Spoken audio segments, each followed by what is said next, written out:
Hello everyone, I'm Sophie and I'm currently at Kechara Forest Retreat, Bentong, Malaysia.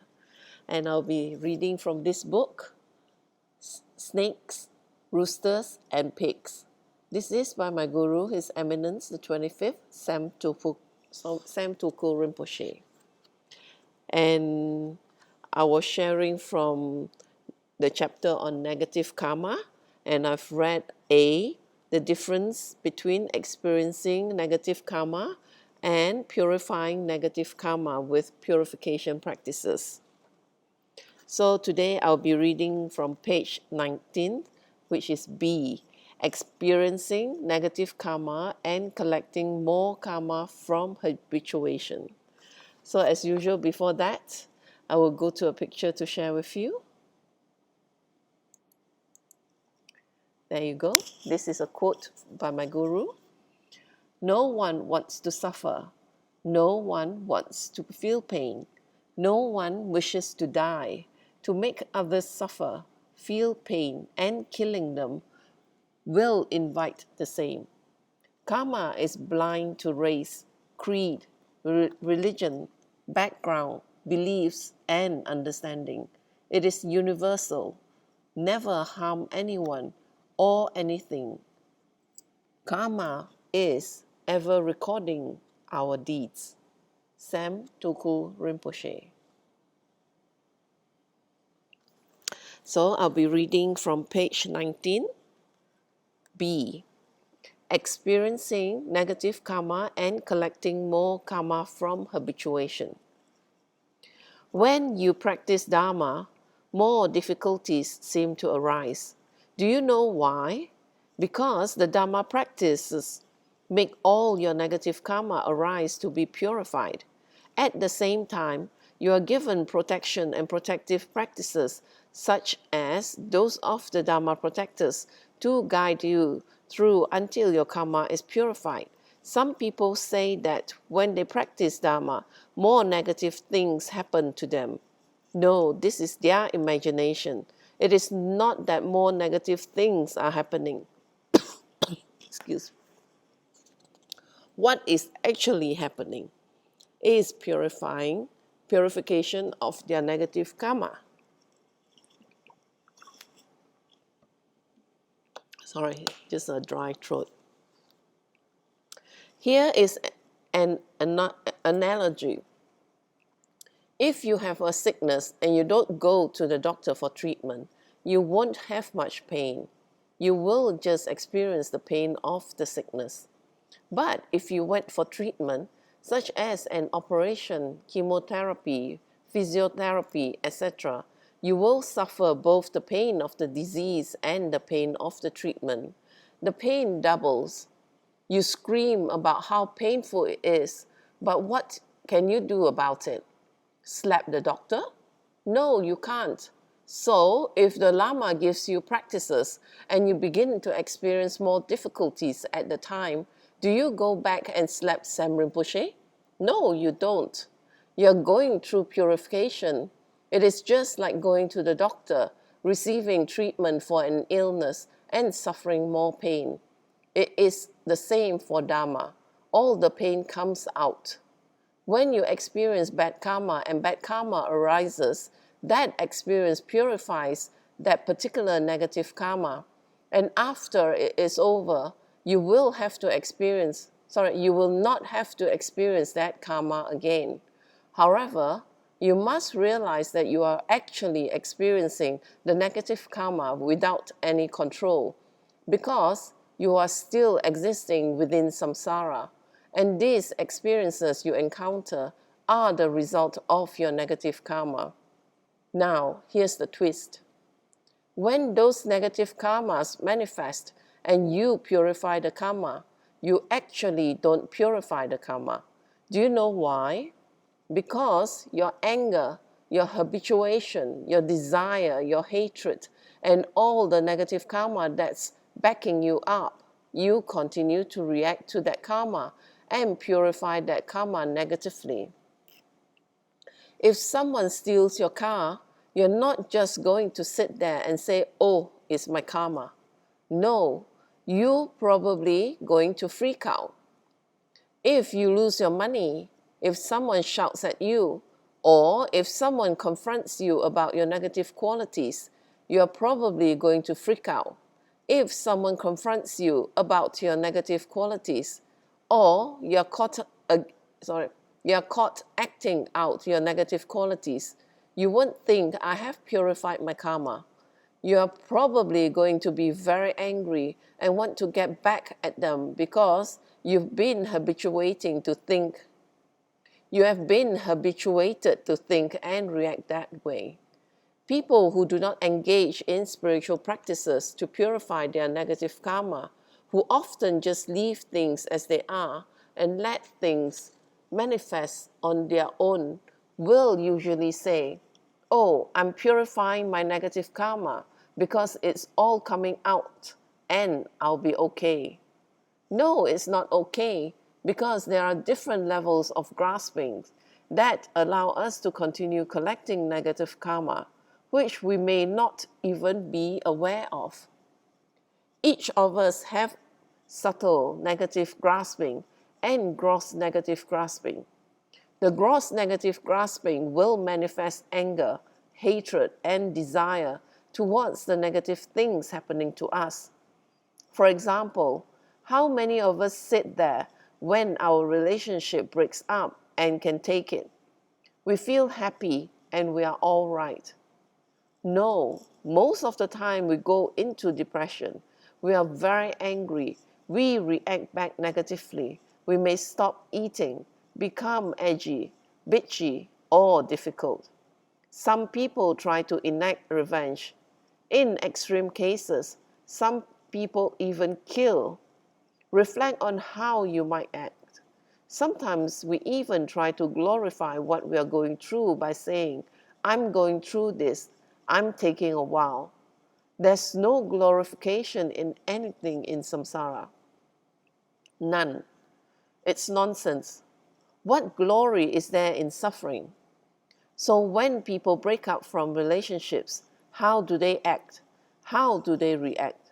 Most of the time, most of us will become depressed, unhappy, angry. We will look for a way out, find a way to get revenge, demand money. There are battles over alimony, the kids, the dogs. We begin to fight. That experience is not purification. For most of us who go through life and experience the negative actions that manifest, it is not purification, because we continue reacting negatively. Actually, we are only experiencing the result of our negative karma without control. Most of us would react back negatively to these situations, creating more and more negative karma. We are under an illusion that we are purifying our karma by experiencing it, but actually, because of our negativity and habituation, we create even more negative karma within that experience to get more negativity in the future. Real purification is when we take a situation well and do not react back within that situation. Then it really becomes purified. When we experience negative karma as a result of negative karma, or when we experience negative situations as a result of negative actions, we usually react negatively. Contemplate. Someone takes your car away. Someone takes your phone away. Someone takes your partner away. Someone takes away your money. How do you react? Let me give you another very clear example. If you have been sleeping around, cheating on your partner, and hurting your partner, you will take rebirth as an animal. That is clearly explained in the Lamrim. For someone who doesn't think any deeper, they will think that taking rebirth as an animal is all right, because it's a way to purify the karma. But because you have been an evil cheater, cheating with anger, being a good liar, you take rebirth as a snake, full of hatred and anger. then your whole life as a snake for the next few years is lived out by killing, eating, stalking, hurting.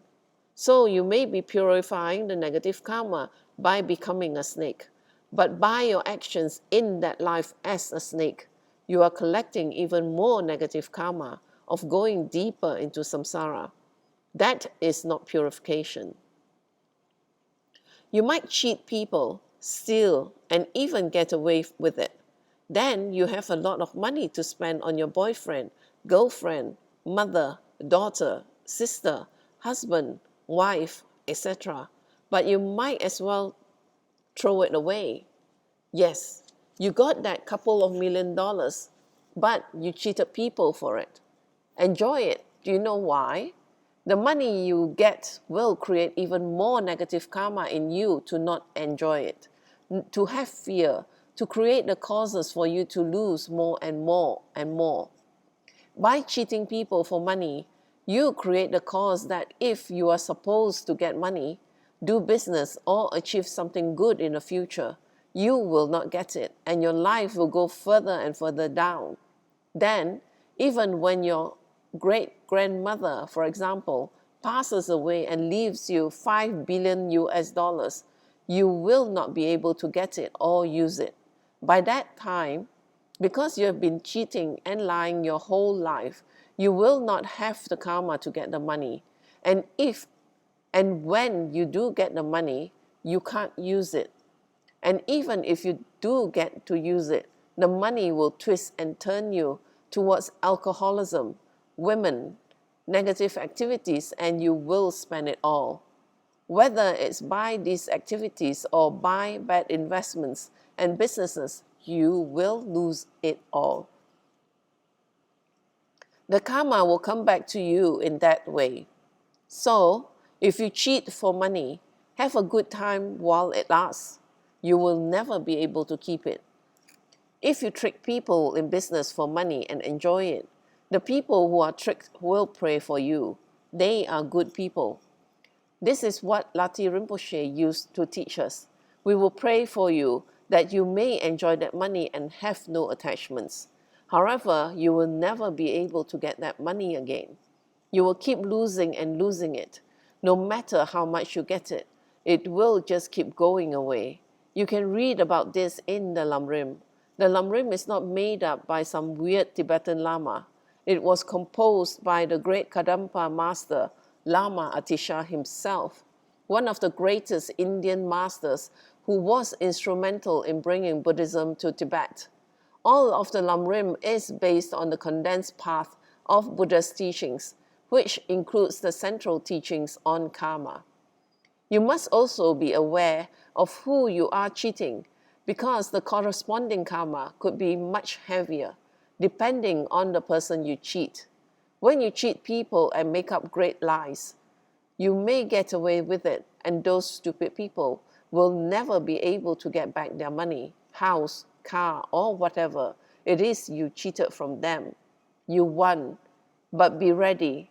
The type of people you cheat, the level of their attainments, and who they are will have a direct effect on the amount of negative karma you create for yourself.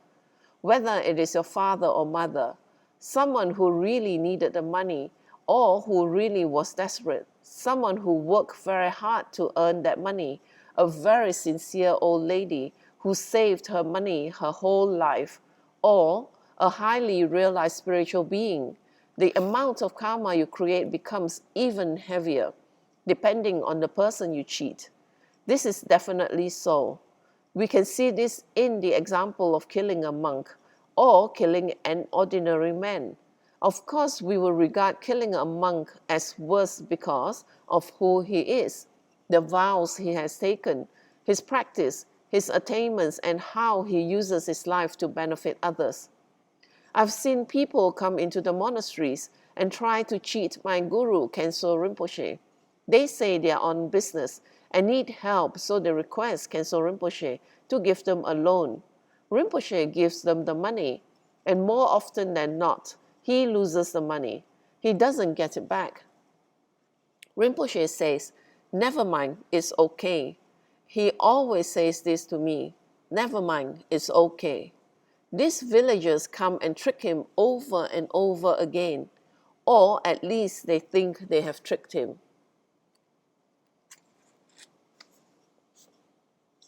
Usually, a bodhisattva will not refuse anyone, even if they are being tricked.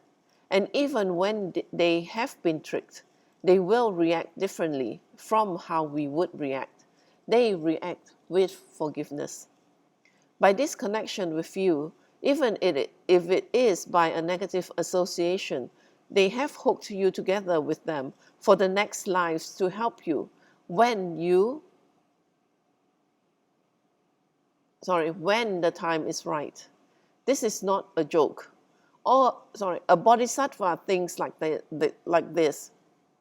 They may not be able to do something good with you now, so they let you do something bad with them because they believe that this is better than nothing at all. They make the connection for you, for your future lives. Many of these high masters, through their clairvoyance, can look into the future and know that no one else can help you for a long, long time. They will sacrifice themselves to help you. So even if they are being cheated or if something is taken away from them, they consider it an offering towards your liberation. An advanced and holy being do know if you are trying to take advantage of or cheat them. They do know it, but they will give in to you and let you have what you want as their offering to you for your liberation. However, remember, that is your negative karma at the same time. So with that, I will end the session. And thank you for sharing your time with me. So I will end this with a completion dedication in Tibetan.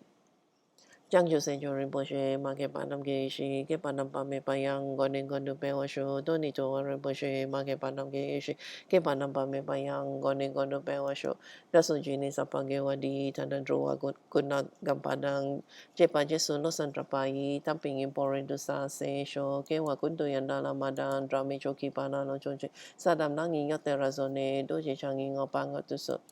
Ge wadi nyojuda lama sangyo droyone drowa chikya malupa de isala gopasho joki kaposong kapa chosu nampa pewala ge kisama si wadang tungki malu sangwasho dada singi dosendan drewa songi latene ge wala santrapai tabayo reva gyushi ni modele sendele ni mingu nyandele shi ni sentatu dele pel kunchu sungi jingilo kunchu sungi ngodroso kunchu sungi trasi sho Jesu lama kusan rapting ching nam ka tring ni cho chu ke padang lo sam tem petro mi sam songi dro e mun sa ta to ni giu street gang ri ra we ko e shin kam nem pen nan de wa ma lu gyo we ne chen se wan ten sing ga so yi sha pe shi de pa du den giu shi hom tom pe ngo tro ma lo pa den ne da la sa du so ko dan den pa long chot nam ke pa so shik shuk ten sel.